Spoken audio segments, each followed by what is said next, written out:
तजाउज़ुबिल्लाहिमिनश्शैतानिर्रजीम बिस्मिल्लाहिर्रहमानिर्रहीम। शुक्र अल्लाह के नाम से जो बड़ा मेहरबान और नहायत रहम वाला है। जनाब सेकंड ईयर की हमारी क्लास है और जनाब जो है वो चैप्टर नंबर 2 हम पढ़ रहे हैं और जनाब स्ट्रेट लाइन इसका नाम है और एक्सरसाइज हम पढ़ रहे हैं 2.2। इसमें हमने जनाब Ali in the last class we have discuss question number 8 question हमने डिस्कस किया था जिसमें हमने मीडियन की लेंथ मालूम की थी और हमने मीडियन के पॉइंट मालूम किए थे। आगे से कंटिन्यू करेंगे क्वेश्चन नंबर 9 से मेरे बेटा। सेंट्राइड जो हमारे पास होता है, बताया था आपको कि तीनों मीडियन जिस पॉइंट पर कॉन्साइड करते हैं उस पॉइंट को सेंट्राइड कहा जाता है। ठीक है, और सेंट्राइड का हमने आपको फार्मूला लिखवाया था कि सेंट्राइड का फार्मूला क्या होता है, x1 plus x2 plus x3/3 और y1 plus y2 plus y3/3। ये हमारे पास जनाब फार्मूला होता है सेंट्राइड का, जिसके बारे में आपको थोड़ी सी इंफॉर्मेशन, थोड़ी सी मालूमात दी थी। थोड़ा सा चलो रिमाइंड भी करा देते हैं, याद आपको आ जाए। तो ये हमने फार्मूला बताया था कि जहाँ पर किसी भी वर्टेक्स को अपोजिट मिड पॉइंट से मिलाते हैं तो इस लाइन का नाम मीडियन होता है, और किसी भी ट्रायंगल के 3 मीडियन होते हैं, जहाँ पर तीनों मीडियन मिलते हैं उसको सेंट्राइड कहते हैं। और सेंट्राइड का formula x1 plus x2 plus x3/3 y1 plus y2 plus y3/3 होता है। और मीडियन को डिस्टेंस फार्मूले की मदद से मालूम कर सकते हैं। अब हम जो सवाल करने जा रहे हैं which is question number 9। Question number 9 हमारा है मेरे बेटा, the centroid of a triangle whose two vertices are 2,4 3,-4 is found to be 3,1। एक ट्राइंगल है, उसके दो वर्टिसेस पता है हमें। एक वर्टेक्स 2,4 है, एक वर्टेक्स हमारे पास कौन है मेरे बेटा, 3,-4 है। एक वर्टेक्स 2,-4 है, दूसरा वर्टेक्स 3-4 है। उसका जो सेंट्राइड निकाला गया वो सेंट्राइड निकला 3,1। कितना सेंट्राइड है, 3,1 उसका सेंट्राइड है। और हमको तीसरा वर्टेक्स, थर्ड वर्टेक्स हमने मालूम करना है। तो देखिए, देख लेना बेटा जरा गौर से, सॉल्यूशन है। सब नाम नहीं दिए हुए थे पॉइंट्स के, या तो सवाल के अंदर पॉइंट्स के नाम दिए होते हैं, नहीं दिए होते तो पहले पॉइंट्स को नाम देंगे। एक हमारे पास ट्राइंगल है, इसके दो वर्टिसेस गिवन है, एक a 2,4 है, b 3,-4 है। Given that centroid g is equal to 3,1। इसका जो सेंट्राइड है मेरे बेटा, ये आपको पता है कि मीडियन होते हैं, ये सेंट्राइड इसका है। और सेंट्राइड गिवन है कि सेंट्राइड 3,1 है। क्या गिवन है आपको, centroid is found to be 3,1। Centroid given है, तीसरा वर्टेक्स हमने मालूम करना है। जो थर्ड वर्टेक्स है वो हमने फाइंड आउट करना है, थर्ड वर्टेक्स मालूम करना है। जैसा कि हम जानते हैं कि जो आपके पास सेंट्राइड के कोऑर्डिनेट्स होते हैं उसका formula x1 plus x2 plus x3/3 y1 plus y2 plus y3/3 होता है, जबकि x1 y1 x2 y2 x3 y3 क्या होते हैं, ट्राइंगल के वर्टिसेस होते हैं। तो यहाँ पर हम देखते हैं मेरे बेटा, तो जो सेंट्राइड हमें गिवन है किसके बराबर हो जाएगा बेटा, एक x1 y1 कौन हो जाएगा, 2,4 आपका x1 y1 हो जाएगा। 3, जो आपका है वो क्या हो जाएगा बेटा, आपका x2 y2 हो जाएगा 3। और जो x3 y3 है वो किसके बराबर हो जाएगा, xy के बराबर हो जाएगा। सेंट्राइड किसके बराबर है, 3,1 के बराबर है। यानी क्या हो जाएगा, 2 प्लस 3 प्लस x/3 और 4-4 प्लस y/3। वैल्यू पुट कर देते हैं मेरे बेटा, 5 प्लस x/3 और y/3। जो सेंट्राइड है वो तो गिवन है 3,1 है। जो सेंट्राइड हमारे पास है वो सेंट्राइड हमें गिवन है कि सेंट्राइड जो है वो 3,1 के बराबर है। किसके बराबर है, 3,1 के मेरे बेटा बराबर है। कंपेयर करें बेटा अगर, तो पहला वाला कोऑर्डिनेट पहले वाले के बराबर होगा, दूसरा वाला दूसरे वाले के बराबर होगा। जानते हैं आप, जब पॉइंट्स कंपेयर होते हैं तो एब्सिस्का के बराबर होता है, ऑर्डिनेट के बराबर होता है। यानी क्या हो जाएगा, 5 plus x/3 is equal to 3। यहाँ से जरा गौर से देख लो, क्या करते हैं जब कंपेयर करते हो मेरे बेटा, तो एब्सिस्का के बराबर होगा। ये वाला जो पहला वाला पॉइंट होता है एब्सिस्का कहते हैं, एब्सिस्का के बराबर होगा। और मेरे बच्चा जो ऑर्डिनेट है वो ऑर्डिनेट के बराबर हो जाएगा। तो क्या देखा बेटा आपने, एब्सिस्का हमारा एब्सिस्का के बराबर हो गया है। 5 प्लस x/3 3 के बराबर हो जाएगा। इसको सिंप्लीफाई कर लेते हैं। और जो दूसरा वाला हमारे पास है कौन बेटा, y/3 इज इक्वल टू 1 के बराबर होगा। 3 यहाँ डिवाइड हो रहा है, वहाँ जाएगा तो क्या होगा, क्रॉस मल्टीप्लाई करेंगे, 3 मेरे बच्चा हमारा मल्टीप्लाई हो जाएगा, 3 ऊपर चला गया, मल्टीप्लाई होकर 9 हो गया, 3 3 9 हो गया। कुछ स्टेप डायरेक्ट करते हैं, इतना सारा थोड़ी कर सकते हैं। तो 5 + x = 9 हो गया, प्लस का 5 है, वहाँ जाके माइनस का 5 हो जाएगा। ठीक है ना भाई। और उसी तरीके से यहाँ पर x की वैल्यू 4 आ जाएगी, y यहाँ 3 डिवाइड हो रहा है, वहाँ जाके मल्टीप्लाई हो जाएगा, तो 3 × 1 = 3 हमारे पास जनाब हो जाएगा। तो लिहाजा जो हमारा रिक्वायर्ड वर्टेक्स है वो क्या हो जाएगा, x की वैल्यू पहले लिखते हैं, y की वैल्यू बाद में लिखते हैं, 4, 3 हो जाएगा। पक्की बात है, कोई सवाल तो नहीं है? अच्छा इंपॉर्टेंट सवाल है, ध्यान से देख लेना, ये अच्छा आता है सवाल एग्जाम में।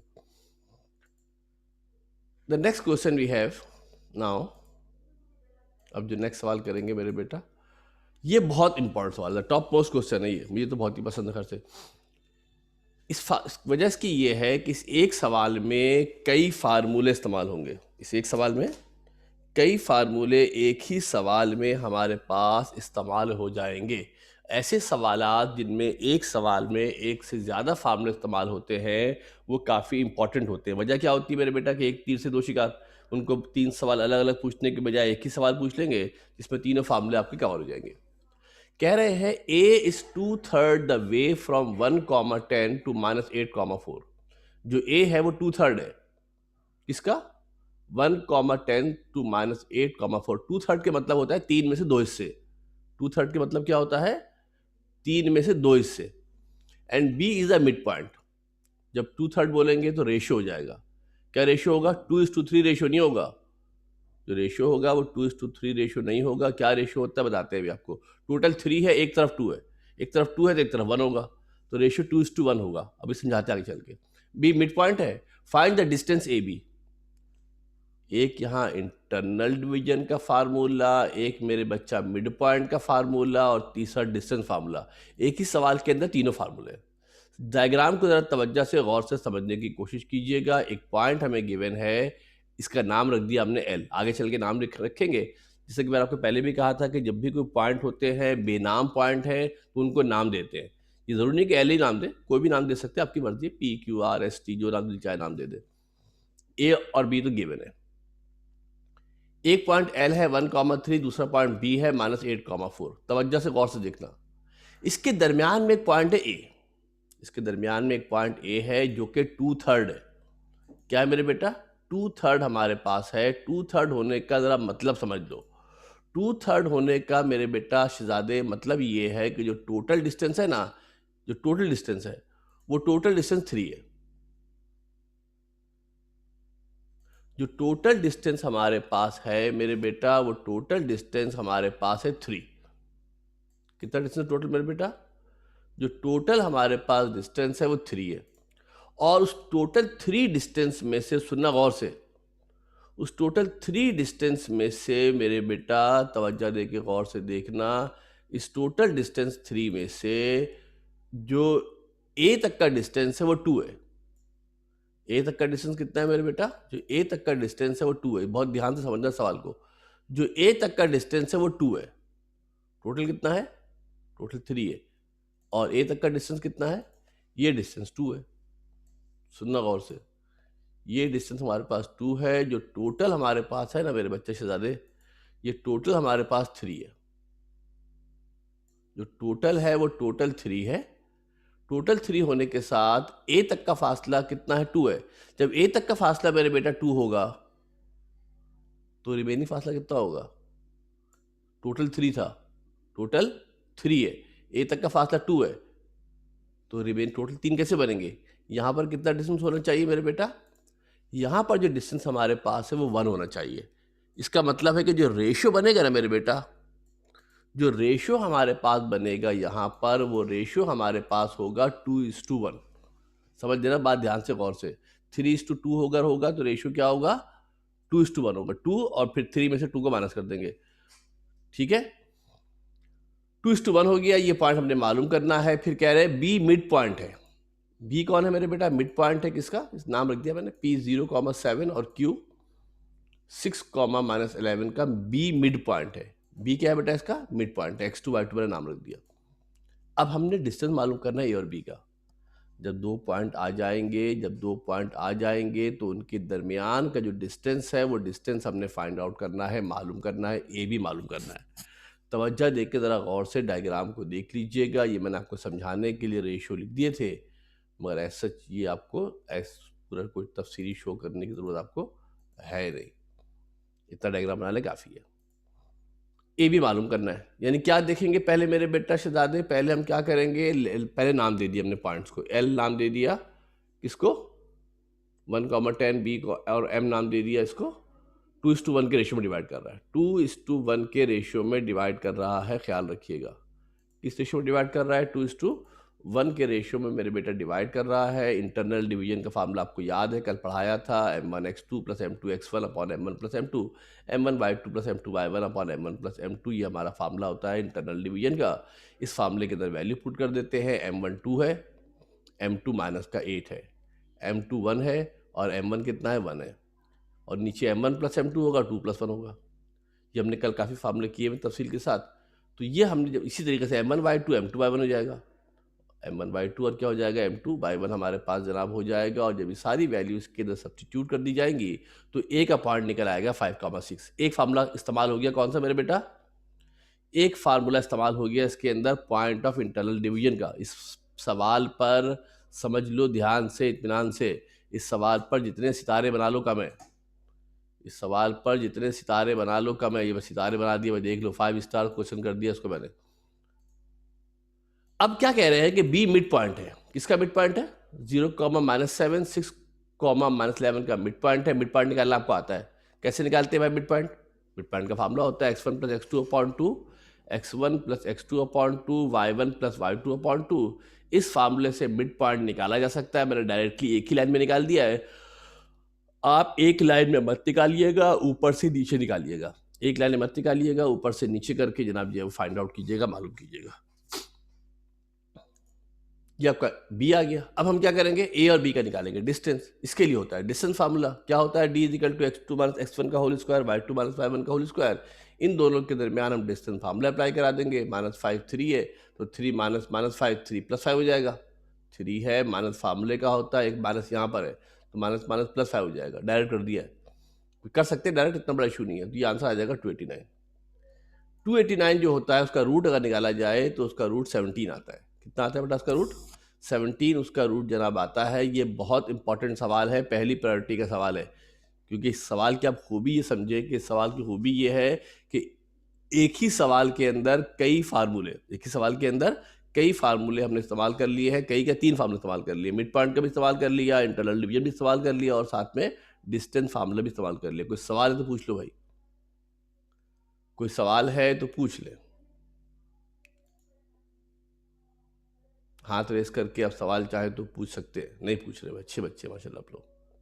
Now we move to the next question. असल में हमने पहले भी इसको किया हुआ ना, मेरा कोशिश है कि ज़रा तेज इसको फास्ट लेके चले। आज दूसरी क्लास है 2.2 की। यहाँ मेरे बेटा साबित करना है कि ये 4 पॉइंट हमें गिवन है, आर द 4 पॉइंट गिवन है, और साबित करना है कि ये रेक्टेंगल के 4 पॉइंट हैं। किसके 4 पॉइंट है बेटा, ये रेक्टेंगल के are the rectangular points of rectangle, ये रेक्टेंगल के एंगुलर पॉइंट्स है। किसके मेरे बेटा, रेक्टेंगल के एंगुलर पॉइंट्स है। अब आपको रेक्टेंगल की प्रॉपर्टी पता होनी चाहिए, रेक्टेंगल की प्रॉपर्टी आपको पता होनी चाहिए। रेक्टेंगल क्या होता है, जिसके 4 कॉर्नर होते हैं और हर एंगल 90 डिग्री का होता है। ये देखो रेक्टेंगल है, स्क्वायर है, पैरेललोग्राम है, इसको प्रूफ करने के एक से ज़्यादा तरीके होते हैं, एक से ज़्यादा तरीके होते हैं। चूंकि अभी हम जो एक्सरसाइज पढ़ रहे हैं, अभी हमने 2 ही फार्मूले पढ़े हैं। कौन से मेरे बेटा, एक फार्मूला हमने पढ़ा है, कौन सा, मिड पॉइंट का फार्मूला पढ़ा है, और एक हमने पढ़ा है डिस्टेंस फार्मूला, और एक हमने पढ़ा है डिस्टेंस फार्मूला। लिहाजा हमने इन्हीं फार्मूलों में रहते हुए एक्सरसाइज को सॉल्व करना है। 4 पॉइंट गिवन है, साइक्लिक होते हैं, पहले A B C D alternate चलते हैं, ख्याल रखना। कॉर्नर को मिलाएंगे तो इसको डायगोनल कहते हैं। क्या कहते हैं मेरे बेटा इसको, अगर अपोजिट कॉर्नर को मिलाते हैं तो इसका नाम डायगोनल होता है। और रेक्टेंगल की खसूसियात ये होती है कि डायगोनल के जो मिड पॉइंट होते हैं वो सेम होते हैं। डायगोनल के मिड पॉइंट क्या होते हैं, सेम होते हैं। डायगोनल की लेंथ भी बराबर होती है, डायगोनल के मिड पॉइंट सेम होते हैं। इन रेक्टेंगल मिड पॉइंट्स और diagonal are same and it forms right angle triangle with the adjacent side. एक तो डायगोनल सेम होगा, और डायगोनल सेम होने के साथ साथ अगर मैं उसको अगर किसी भी डायगोनल को एडजेसेंट साइड से मिलाऊंगा तो मेरे पास राइट एंगल ट्राइंगल बनेगी। ये मेरे पास डायगोनल बनाया बेटा, मैंने सुना जरा गौर से, ये चंदा मैंने डायगोनल बनाया, और अगर मैं ये दोनों साइडें ले लूं तो ये एक अदद राइट एंगल ट्राइंगल बनेगी। क्या बनेगी बेटा? एक अदद ये राइट एंगल ट्राइंगल हमारे पास फॉर्म होगी। और इसके साथ साथ जो डायगोनल के मिड पॉइंट है वो भी सेम होंगे, डायगोनल के मिड पॉइंट है वो भी हमारे पास जो है वो सेम होंगे। मिड पॉइंट ऑफ डायगोनल पहले निकाल लेते हैं मेरे बेटा। मिड पॉइंट निकाल आपको आता है, दोनों पॉइंट होंगे ऐड करके डिवाइड करेंगे, इनके ए और सी का मिड पॉइंट निकाला, 8 + 0/2, 5 - 1/2, ठीक है। और जब mid point of B D निकाला तो वो भी सेम आ गया, 4/2, 4/2। दोनों मिड पॉइंट हमारे पास सेम आ गए हैं, दोनों मिड पॉइंट सेम आ गए हैं। इसका मतलब क्या हो गया कि मिड पॉइंट तो सेम हो गया।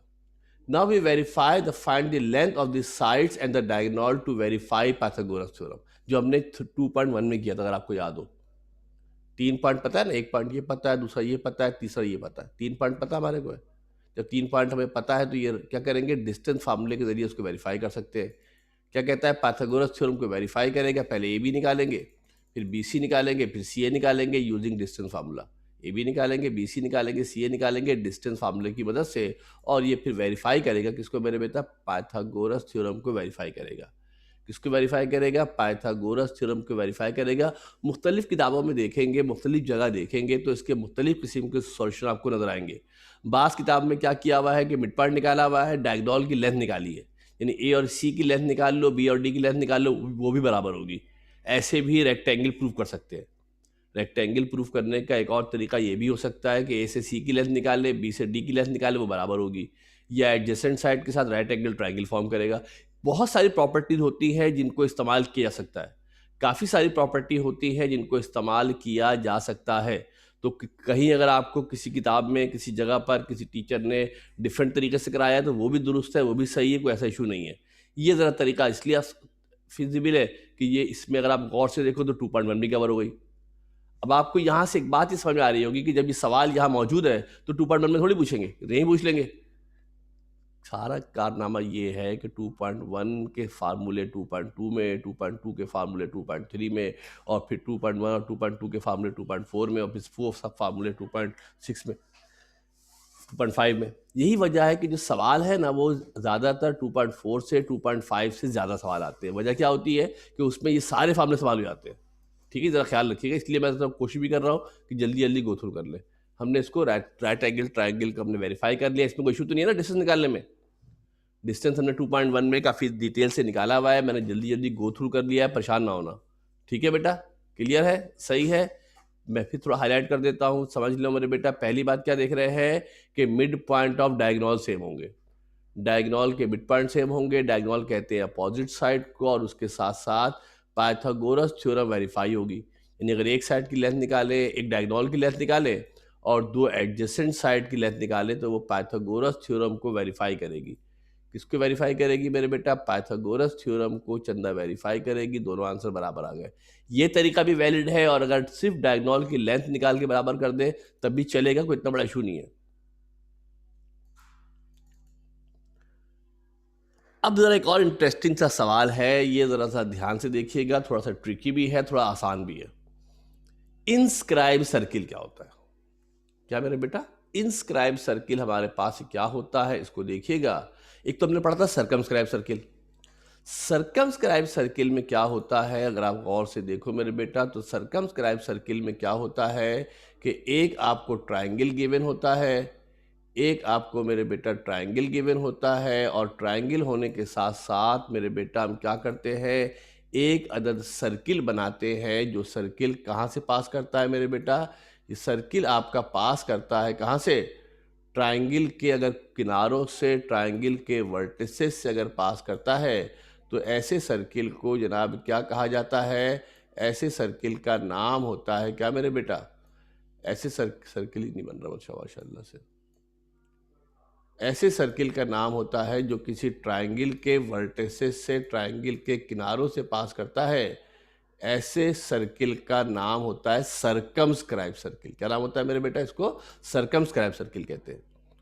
और मेरे बच्चा एक सर्किल और भी होता है जो किसी ट्रायंगल के अंदर बनता है। कहाँ बनता है? ट्रायंगल के अंदर बनता है, ट्रायंगल की इंटरनल साइड्स को टच करता है। इस सर्किल का नाम होता है इंस्क्राइब सर्किल। एक ऐसा सर्किल जो बाहर बन रहा है, इसका नाम क्या है? सर्कमस्क्राइब है। जो वर्टेक्सेस से पास कर रहा है वो सर्कमस्क्राइब है। और जो क्या कर रहा है मेरे बेटा? किसी ट्रायंगल की इंटरनल साइड्स को टच कर रहा है। क्या कर रहा है? ट्रायंगल की इंटरनल साइड्स को टच कर रहा है। ऐसे सर्किल का नाम होता है इंस्क्राइब सर्किल। क्या नाम होता है बेटा इसका? इंस्क्राइब सर्किल इसको जो कहा जाता है। The circle which touches all three sides of a triangle exactly at one point internally is called inscribe circle. इसको इंस्क्राइब सर्किल कहते हैं। और इसको मालूम करने का एक फार्मूला होता है। ये डायग्राम चूंकि यहाँ बनी हुई है, हमने जो बनाई है वो मिटा देते हैं। ये हमारे पास मेरे बेटा एक ट्रायंगल है और एक सर्किल बनेगा। इसके 3 वर्टिसेस गिवन है। एक ऐसा ट्रायंगल जो कहाँ बन रहा है, एक ऐसा सर्किल जो कहाँ बन रहा है? अंदर बन रहा है। इसका नाम होता है इंस्क्राइब सर्किल। और इसके सेंटर का नाम होता है इन सेंटर। इसके सेंटर का नाम क्या होता है? इसके सेंटर का नाम इन सेंटर होता है। जिस तरीके से आपका फार्मूला होता है किसका? सेंट्राइड का। इस तरीके से सेंट्राइड का फार्मूला होता है, इसी तरीके से मेरे बेटा इंस्क्राइब सर्किल का फार्मूला होता है। अगर हमारे पास ए बी, बी सी और सी है, साइडों की लेंथ हो, अगर लेंथ हो किसकी मेरे बेटा? ए और बी की लेंथ सी हो, बी और सी की लेंथ कितनी? ए और सी की लेंथ का नाम बी हो, और मेरे बेटा बी और सी की लेंथ का नाम क्या हो? ए हो। कैपिटल ए के सामने स्मॉल ए है, कैपिटल बी के सामने स्मॉल बी है, और कैपिटल सी के सामने स्मॉल सी है। ख्याल रखना, कैपिटल ए के सामने स्मॉल ए है, कैपिटल बी के सामने स्मॉल बी है, कैपिटल सी के सामने स्मॉल सी है। सही है ना? ए जो था ना, ए के सामने स्मॉल, ए के सामने जो लेंथ ऑफ साइड है, ए बी सी साइडों की लेंथ है। और लेंथ कैसे निकालते हैं? डिस्टेंस फार्मूले से निकालते हैं। The centre of the circle inscribing the triangle is called incentre. और फार्मूला इसका होता है ए एक्स वन। ए होगा सामने वाले वर्टेक्स से, जो लेंथ है सामने वाले वर्टेक्स से ए को मल्टीप्लाई करेंगे, बी एक्स टू, बी को सामने वाले एक्स से, और c x three upon a plus b plus c. और इसी तरीके से a y one, a plus b y two plus c y three upon a plus b plus c. जबकि ए बी सी साइड्स की length है। A B C क्या है? Sides की लेंथ है। कुछ भी नहीं है रॉकेट, कुछ भी नहीं है इसके अंदर। फार्मूला एक तो याद होना चाहिए। और जो ए बी सी है, जो आपके पास ए है, बी है और सी है, जो आपके पास ए है, बी है और सी है, इसकी लेंथ को हम मालूम कर सकते हैं किसके जरिए? लेंथ कैसे निकलती है? लेंथ मालूम करने का एक ही तरीका है, जिसका नाम है डिस्टेंस फार्मूला। लेंथ मालूम करने का एक ही तरीका है, और जब तक चैप्टर 2 पढ़ रहे हैं तो एक ही रहेगा। वैसे एक तरीका और भी है, वो हम पढ़ेंगे चैप्टर 3 में। मगर बेसिकली 2 पॉइंट के दरमियान लेंथ मालूम करने का फार्मूला होता ही है, डिस्टेंस फार्मूला। जब कहीं लेंथ आ जाए तो इसका मतलब है कि वहाँ पर डिस्टेंस फार्मूला होगा। पहले डिस्टेंस फार्मूले से लेंथ निकाली जाएगी, फिर फार्मूले के अंदर वैल्यू पुट कर देनी है। अब एक सवाल करते हैं तो अगर आपको बेहतर तौर पे इसका मेरे बेटा आइडिया हो जाएगा। जल्दी से सवाल देखते हैं। Find the coordinates of the incentre of the triangle whose angular points are respectively 288, 299। और दूसरा पार्ट है -36, 7, 27, 8, -7। दो अलग अलग सवाल है, एक सवाल नहीं है। पहला पार्ट देख लेते हैं मेरे बेटा। एक ट्राइंगल गिवन है हमारे पास, इसके 3 पॉइंट्स गिवन है। हमने इन सेंटर के कोऑर्डिनेट्स मालूम करने हैं। क्या मालूम करने हैं मेरे बेटा? इन सेंटर के कोऑर्डिनेट्स हमने मालूम करने हैं। क्या करेंगे भाई? क्या करेंगे मेरे बेटा? सबसे पहले साइडों की लेंथ मालूम करेंगे। इन सेंटर एक्स कॉमा वाई, इन सेंटर कौन है? एक्स कॉमा वाई है। सबसे पहला काम क्या करेंगे? Let A B are the length of the side opposite to the given vertices of the triangle. A B C नाम है, ए है, बी है, सी है, साइडों की लेंथ के नाम है। और इन सेंटर का जो फार्मूला होगा वो क्या होगा मेरे बेटा? जैसा कि पीछे बताया आपको हमने, a x one plus b y one plus c y three upon a plus b plus c. ये बहुत जल्दी जल्दी बेटा गो थ्रू इसलिए कर रहा हूँ कि माशाल्लाह आप लोग इतना सारा पढ़ चुके हो। जब फर्स्ट टाइम पढ़ाया था तो ये बड़ा सोच सोच के पढ़ाया था, पूरे एक दिन में एक ही सवाल कराया था मेरे ख्याल से। मगर चूंकि आप लोग पढ़ चुके हो, रवानी में हो, और काफ़ी सारी कैलकुलेशन आपको आती है, काफ़ी सारे कॉन्सेप्ट क्लियर हो गए, इसलिए थोड़ा जल्दी जल्दी इसको गो थ्रू करा रहे हैं। डिस्टेंस फार्मूला इस्तेमाल कर लेते हैं। D is equal to x two minus x one का whole square by two minus one का होल स्क्वायर। पहले ए निकाल लेंगे, ए किसका डिस्टेंस है? बी और सी का। फिर क्या करेंगे? बी निकाल लेंगे, बी किसका डिस्टेंस है? सी और ए का। फिर क्या सी डिस्टेंस किसका है, सी और ए का है। एक 5√2 आ गया, एक 5√2 आ गया, एक 5√2। 50 का मतलब होता है 5√2। तीनों लेंथ निकाल ली हमने, क्योंकि मेरे बेटा हमने तीनों लेंथ हमने फाइंड आउट कर ली है। और लेंथ कैसे मालूम की है मेरे बच्चा, लेंथ हमने मालूम कर ली है डिस्टेंस फार्मूले से। एक सी निकल आया मेरे बेटा, एक आपके पास बी निकल आया चंदा, एक आपके पास ए निकल आया। ठीक है भाई। और आपको पता है कि जो x1 y1 x2 y2 तो वर्टिसेस होते हैं। इसके बाद जनाब जो फार्मूला हमारे पास है, जस्ट हमने फार्मूले के अंदर वैल्यू पुट करनी है। यहाँ पर देखो ए कितना है 5√2, ए कितना है 5√2, x1 कितना है 2, x1 कितना है 2 है। फार्मूले के अंदर मेरे बेटा हमने वैल्यू पुट कर दी 5√2 मल्टीप्लाई बाय 5√2। इधर तो टाइपिंग के अंदर मिस्टेक हो गई होगी, 5√2 प्लस 5√2 इंटू 5√2 नहीं है, ये एक 5√2 है, ए x1 ए है, ए कितना है 5√2, x1 कितना है 2 है। x1 कितना है हमारे पास मेरे बेटा 2 है। यहाँ शायद हम 2 लिखना भूल गए हैं, मैं 2 यहाँ लिख देता हूँ आपको। और बीच में यहाँ प्लस का निशान है, बीच में यहाँ पर प्लस का निशान है। देखो टाइपिंग में मिस्टेक जो है ना, शायद पहले भी हुई होगी, क्योंकि देख नहीं पाते हैं, मौका नहीं मिलता है, तो यहाँ पर प्लस का निशान है। यहाँ प्लस का निशान लगा देते हैं मेरे बेटा, यहाँ पर प्लस का निशान है। और ये बेसिकली किससे मल्टीप्लाई हो रहा है, ए x1 ना, ए है और x1 की वैल्यू 2 है। मैं ज़रा पीछे लिख देता हूँ, x1 कितना है 2 है, कितना है 2 मल्टीप्लाई बाय, ज़रा करेक्शन प्लीज कर लीजिएगा, 2 मल्टीप्लाई हो गया है हमारा 5√2 से ए x1, ए 5√2 x1 2, ए x2 बी x2, बी कितना है 5√2 और बी कितना है मेरे बेटा, बी कितना है 8 है, 8 से मल्टीप्लाई किया है। फिर कितना है सी x3, सी कितना है 6√2 मल्टीप्लाई बाय 3। ज़रा देख लीजिएगा, फार्मूले के अंदर वैल्यू पुट की है मेरे बेटा, मल्टीप्लाई कर लेते हो शहजादे, ज़रा देख लेते हैं जल्दी से। तो ये ऊपर आपका आंसर आ जाएगा 2 5 10√2, फिर 8 5 40√2, 6 9 54√2। जब एक जैसे रूट होते हैं तो कोफिशिएंट ऐड होते हैं। रूट के अंदर जो वैल्यू होती है ना, इसका नाम होता है रेडिकेंट। रूट के अंदर जो वैल्यू होती है उसका नाम क्या होता है, उसका नाम रेडिकेंट उसका नाम होता है। अगर रेडिकेंट सेम हो तो कोफिशिएंट ऐड होते हैं। अगर रेडिकेंट सेम होता है तो कोफिशिएंट ऐड होते हैं। 5√2 प्लस 5√2 प्लस 6√2, 5 5 10 और 6 16 हुआ है। स्लाइड वाइज बिल्कुल वैसे यहाँ रिपीट किया है मेरे बेटा। यहाँ पे ऊपर देखो 10 और 40 कितने हो जाएंगे, 50 और 54 104, 104/16√2, 104/16√2 कैंसिल आउट कर देंगे। √2 ऊपर √2 नीचे कैंसिल हो जाएगा, √2 ऊपर √2 नीचे कैंसिल आउट हो जाएगा। ये √2 से √2 यहाँ कैंसिल हो गया, √2 से √2 यहाँ कैंसिल हो गया। जब कैंसिल करोगे ना 16 और इसको, तो ये आपको आ जाएगा 13/2। तो आंसर विल बी 13/2, 13/2, 13/2, 13/2 हमारा आंसर हो जाएगा। ये पहला पार्ट किया है हमने, पहला पार्ट किया है मेरे बेटा। असल फार्मूला याद होना चाहिए, 3 डिस्टेंस निकालने, अपोजिट हर साइड की लेंथ मालूम करनी है डिस्टेंस फार्मूले से, और डिस्टेंस मालूम करने के बाद हमने क्या करना है, फार्मूला इस्तेमाल कर देना। ये अगला पार्ट है, देखिए जल्दी से गो थ्रू कर लेता हूँ मैं। ये आपको मैंने साथ इसलिए कर दिया कि अगर आपको घर पे खुद करने की कोशिश करना, यानी जान दे के छापे जा रहे हो, खुद करने की कोशिश कीजिएगा। सॉल्यूशन आपके सामने मौजूद है, करने के बाद मैच करना, करने के बाद इसको मैच कीजिएगा। ठीक है जनाब, और देखिए कि आंसर आपका ठीक आ रहा है नहीं आ रहा है। ए बी निकाल लिया, बी सी निकाल लिया, सी ए निकाल लिया, ए बी निकाल लिया, बी सी निकाल लिया, सी ए निकाल लिया, फार्मूले के अंदर वैल्यू पुट कर दी है और आपका आंसर आ गया जनाब -1,0। जल्दी गुजर गया, -1,0 हमारा आंसर आ गया। 3 डिस्टेंस निकाले हैं, यानी कि कितने दफ़ा लगे, कितने लगे फार्मूले, 4 लगे फार्मूले। 3 दफ़ा लगा डिस्टेंस फार्मूला, 3 दफ़ा लगाया डिस्टेंस फार्मूला, 1 दफ़ा लगाया कौन सा, पॉइंट ऑफ किसका, इन सेंटर का फार्मूला हमारे पास जनाब लगाया। क्लियर है भाई, कुछ सवाल करना है किसी ने? चले जनाब, या ज़रा वीडियोस का इशू ये है कि थोड़ा लेट हो रही है, थोड़ा सब्र कर लीजिएगा। ज़रा वीडियोस बहुत सारी हो गई हैं, उनको ज़रा अपलोड करने में टाइम लग रहा है, ज़रा इंटरनेट का भी इशू चल रहा है। विद इन द वीक आपकी वीडियोस अपलोड हो जाएंगे, जो भी वीक है, वीक के अंदर अंदर अपलोड कर दूंगा इंशाल्लाह। फाइंड द रेशियो, अब ये इंपॉर्टेंट सवाल है, 13वां हमारा सवाल है। अब इस पर रेशियो मालूम करना है।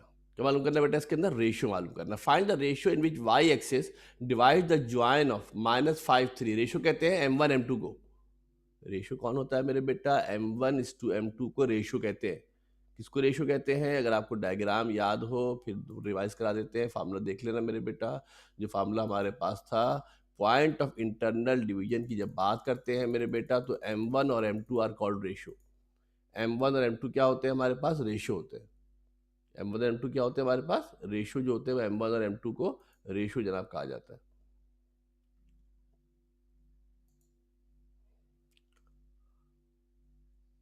जनाब फाइंड द रेशियो, यानी M1 और M2 मालूम करना है, in which y axis divide the join of -5, 3 and 8, 6।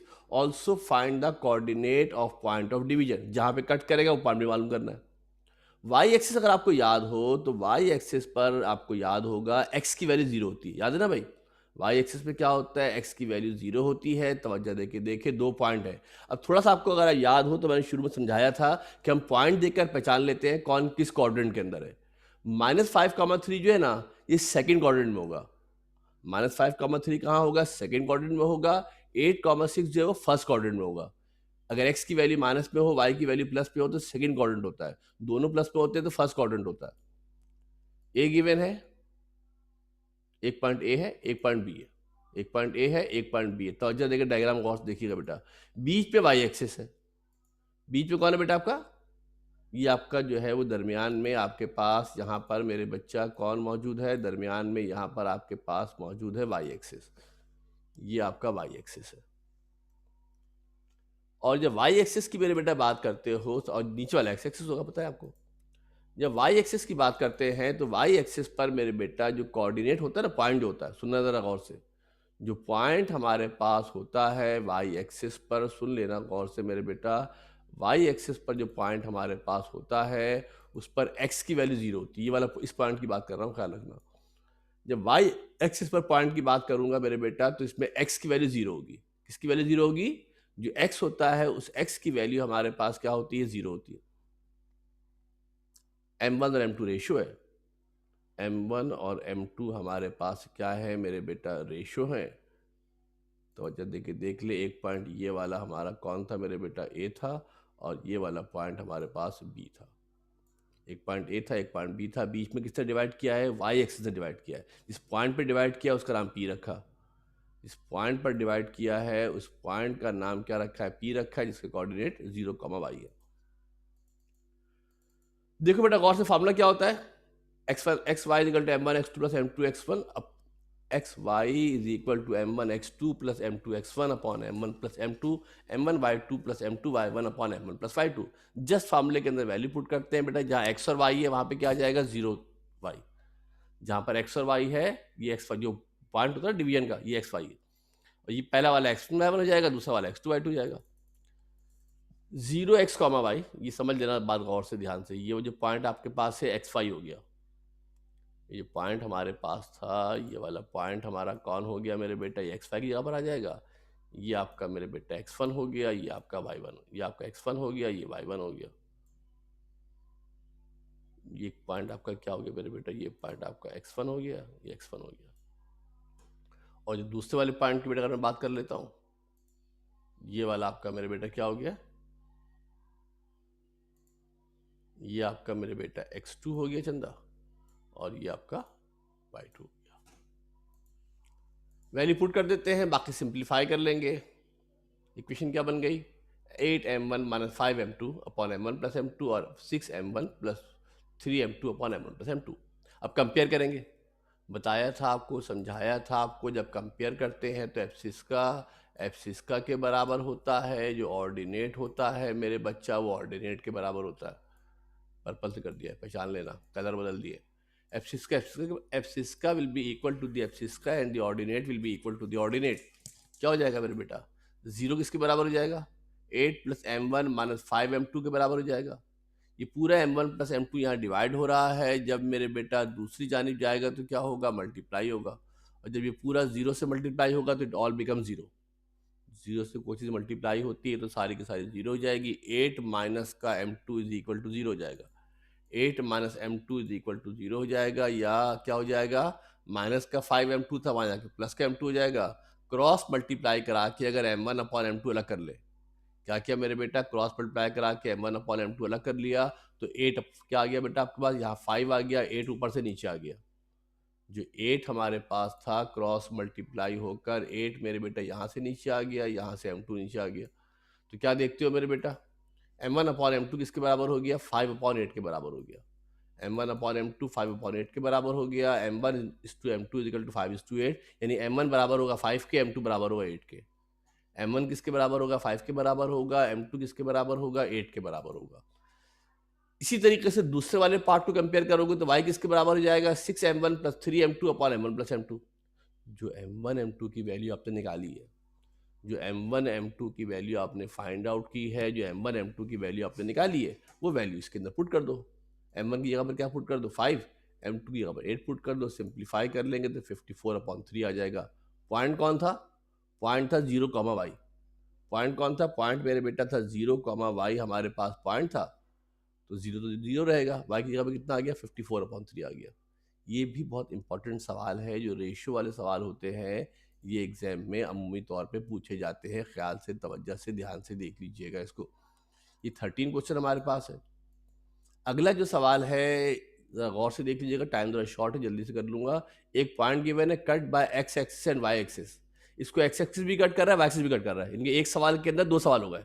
एक सवाल के अंदर विद इन अ क्वेश्चन एक सवाल के अंदर दो सवाल हो गए हैं। एक्स एक्सिस भी कट कर रहा है, वाई एक्सिस भी कट कर रहा है। एक्सिस ऑफ कोऑर्डिनेट का मतलब होता है x axis and y axis at A and B respectively. Find the ratio in which A and B divides P Q. वो रेशियो मालूम करना है जिसमें ए डिवाइड करेगा, वो रेशियो मालूम करना है जिसमें बी डिवाइड करेगा। एक सवाल नहीं है, दो सवाल है। एक सवाल नहीं है, दो सवाल है। एक दफा एक्स एक्सिस में, एक दफा वाई एक्सिस पे। वाई एक्सिस का तो हमने किया हुआ है। ये दो पॉइंट गिवन है हमें।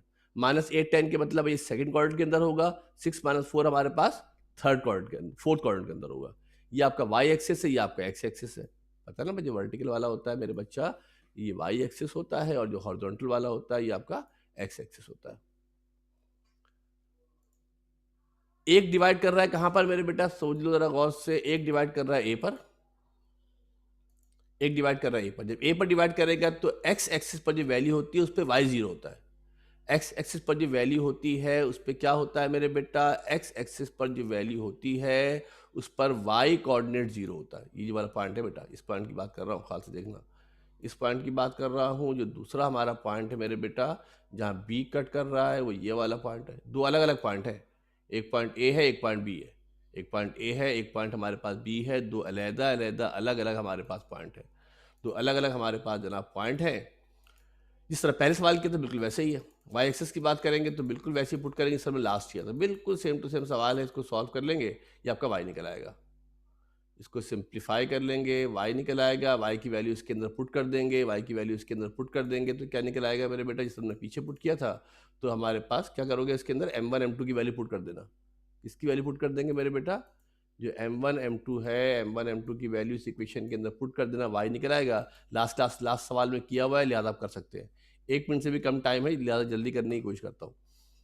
इसी का जो दूसरा हमारा पार्ट है मेरे बेटा, जो दूसरा हमारा पार्ट है एक्स एक्सिस वाला, जो दूसरा पार्ट है मेरे बेटा एक्स एक्सिस वाला, तो उसमें क्या करोगे मेरे बेटा, उस पर जो पॉइंट डिवाइड करेगा ना, उसमें x, 0 होगा। क्या होगा मेरे बेटा, उसके अंदर x, 0 होगा। पहले 0, y था, x, 0 होगा। दूसरा वाला कोऑर्डिनेट 0 के बराबर होगा। यहां मिस्टेक हुई है, x, 0 है। टाइम पहले ही नहीं है और ये भी उल्टा हो गया है। x, 0 है। लेस देन अ मिनट है, मैं जल्दी से कोशिश करता हूं, लिख देता हूं। x, 0 है। चलो कंपेयर कर लेते हैं जल्दी से मेरे बेटा। कंपेयर करेंगे इस वाले हिस्से को तो हमारे पास M1 M2 निकल आएगा। कंपेयर करेंगे तो क्या निकल आएगा मेरे बेटा, M1 M2 हमारे पास निकल आएगा। ठीक है मेरे बेटा, कंपेयर करेंगे तो M1 M2 हमारे पास निकल आएगा, और उसके बाद फर्दर हम जो है वो वैल्यू पुट कर देंगे तो x5 निकल आएगा। टाइम बिल्कुल भी नहीं है, ख़त्म हो चुका है। मैं जल्दी से आपको देखते हैं, अगर 1 मिनट में मिल जाए मुझे। यहाँ पर मेरे बेटा आप सुन ले, कुछ पॉइंट ऐसे हैं जहाँ पर एक रेशियो वाली जो सवाल है ना, 17वां सवाल है। उसके बाद जनाब अली जो है वो